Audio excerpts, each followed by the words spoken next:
This procedure uses live cell imaging to visualize the transfer of GFP-labeled HIV across virological synapses between HIV-expressing Jurkat T cells and uninfected primary T cells. The cell-to-cell transfer assay starts with transfecting Jurkat T cells with HIV GAG IGFP, an infectious fluorescent clone of HIV-1. The transfected Jurkat cells expressing HIV GAG IGFP are then mixed with CMTMR-labeled uninfected primary T cells and loaded into an imaging chamber, where the transfer of GFP-labeled HIV across the virological synapse can be observed. The resulting data are analyzed using image analysis software to reveal the details of HIV transfer across T-cell virological synapses. Hi, my name is Benjamin Dale from the laboratory of Ben Chen in the Department of Medicine at the Mount Sinai School of Medicine. My name is Greg McNerney, under the laboratory of Dr. Thomas Huser at the NSF Center for Biophotonics at the UC Davis Medical Center. And I'm Deanna Thompson, also from the lab of Dr. Thomas Huser. Today we will show you a procedure for visualizing cell-to-cell transfer of HIV-1 using live confocal microscopy. In this procedure, Jurkat cells are transfected with an infectious molecular clone of HIV. Only trained laboratory personnel working in certified Biosafety Level 2+ or Biosafety Level 3 tissue culture rooms can carry out the protocol shown here. Working with infectious HIV in imaging facilities must be approved by the local institutional biosafety office. Maintain the Jurkat cells to be used as donor cells at a concentration between 2 × 10⁵ and 8 × 10⁵ cells per milliliter in Jurkat culture media. Cell concentration in excess of 8 × 10⁵ cells per milliliter results in a reduction in transfection efficiency.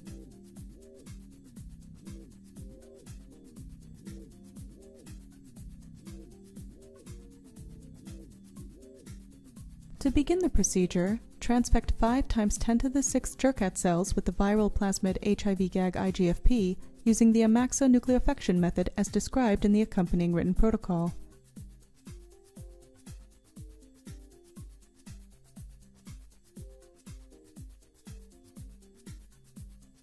Allow the cells to recover overnight.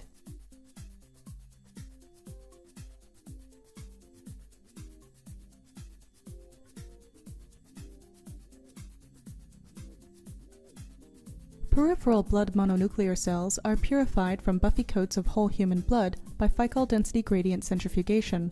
The primary CD4 positive T cells are purified from the peripheral blood mononuclear cells by negative selection using a CD4 positive T cell isolation kit. The negatively selected CD4 positive T cells are collected from a magnetic column and cultured in rPMI with 10% FBS that is supplemented with 10 units per milliliter of recombinant human IL-2. One can also aliquot the isolated primary CD4 positive T cells and freeze them with the aid of cryogenic freezing containers. The freezing containers are placed in a -70°C freezer for a minimum of 3 to 4 hours. The cells are then transferred to liquid nitrogen for long-term storage. Now that the Jurkat cells are transfected and the target primary CD4 positive T cells are isolated, proceed to cleanup and labeling of the cells. On the day following the transfection, the Jurkat cells are now expressing the infectious fluorescent HIV construct. When handling infectious samples, we wear a front-closing lab coat and 2 pairs of gloves. Remove the cellular debris from the transfected cells by centrifugation over a Ficol high-pack density medium. First, dispense 1.5 milliliters of Ficol pack at the bottom of a 15 milliliter conical tube. Then, gently overlay the gradient material with the transfected Jurkat cells in a 5 milliliter volume of rPMI medium.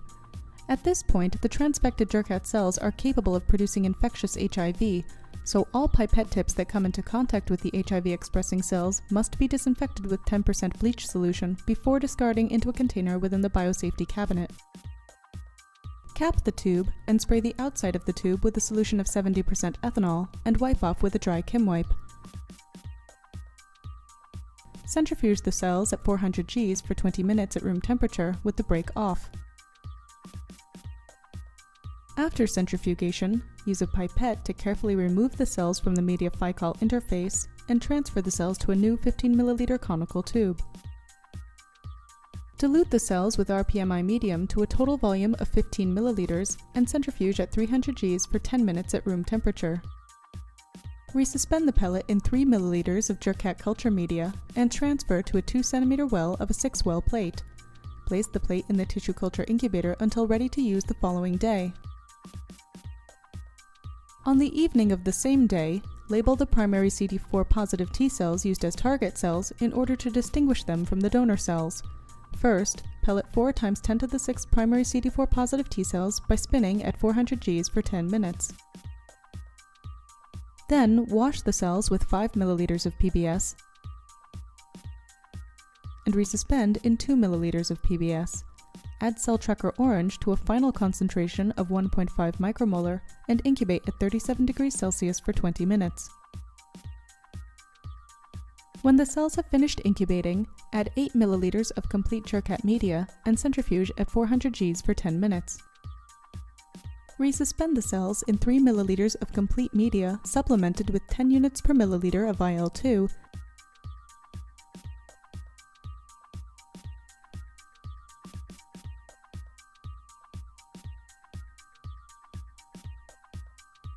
and place in the tissue culture incubator overnight. Following the overnight incubation, the donor and target cells are ready for the cell-to-cell transfer experiment. Before setting up the cell-to-cell transfer experiment, prepare the imaging chamber. To buffer the platform against temperature fluctuations in the room and to block out background room light, a large black shroud is draped over the whole microscope heater setup, creating an insulated air pocket around the system.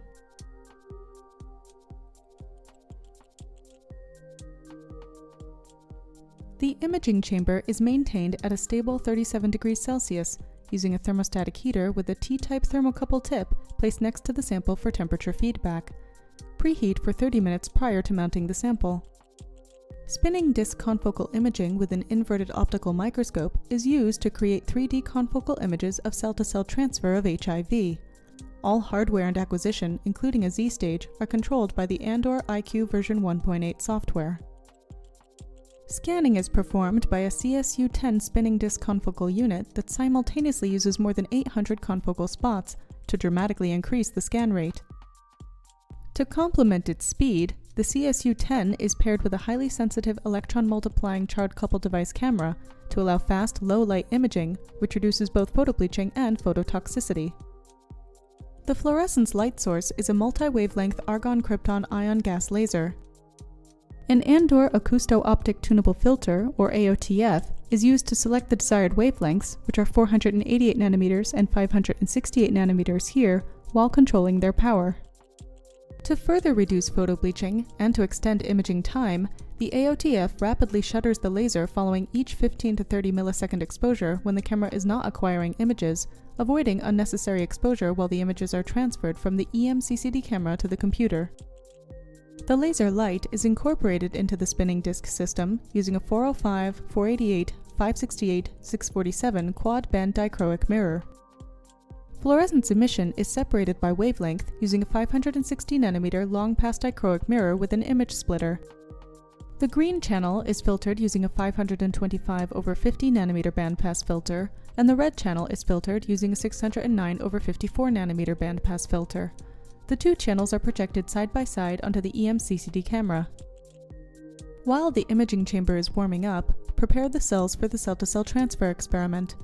Use a hemocytometer to count the HIV-GAG IGFP expressing jerkat cells. Place the hemocytometer in a petri dish to avoid direct exposure to the virus-expressing cells. Wash the cells with carbon dioxide-independent media and resuspend in live cell imaging media at a concentration of 1 to 3 × 10⁷ cells per milliliter.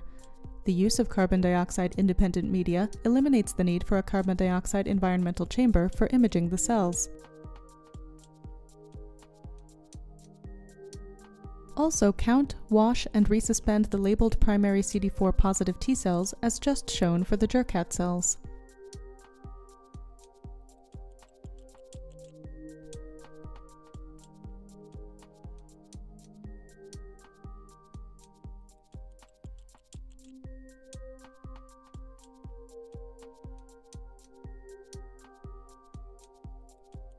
Next, initiate cell-to-cell transfer. Mix 20 microliters of HIV GAG IGFP transfected Jurkat cells with 40 microliters of labeled primary CD4 positive T cells and load 50 microliters into a tissue culture treated gas-permeable EBD microchamber. Seal the chamber with plugs and secure the plugs by wrapping the plug EBD chamber interface with parafilm. Wipe down the imaging chamber with a Chem wipe wetted with 70% ethanol and allow it to air dry briefly in the hood. Transport the sealed imaging chamber in a sealed container to avoid accidental exposure should the chamber be dropped in transit.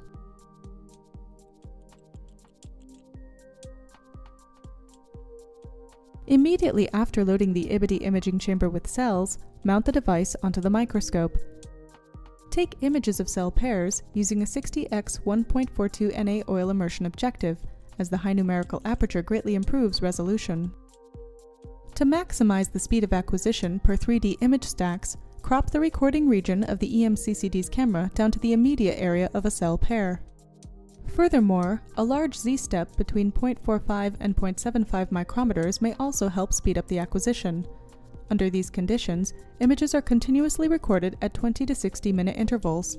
Repeated imaging of the same sample spot can extend up to 6 hours with minimal photo bleaching. When acquired, each data segment is comprised of tens of thousands of images that may occupy a total of 5 to 20 gigabytes.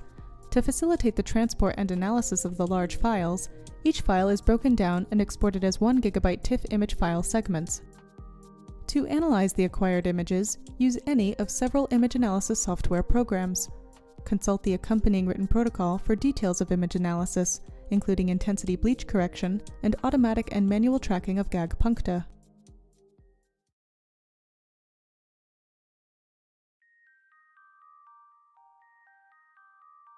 Within 10 to 15 minutes of mixing, one can visualize HIV GAG IGFP expressing Jurkat cells adhering to primary CD4 positive T cells.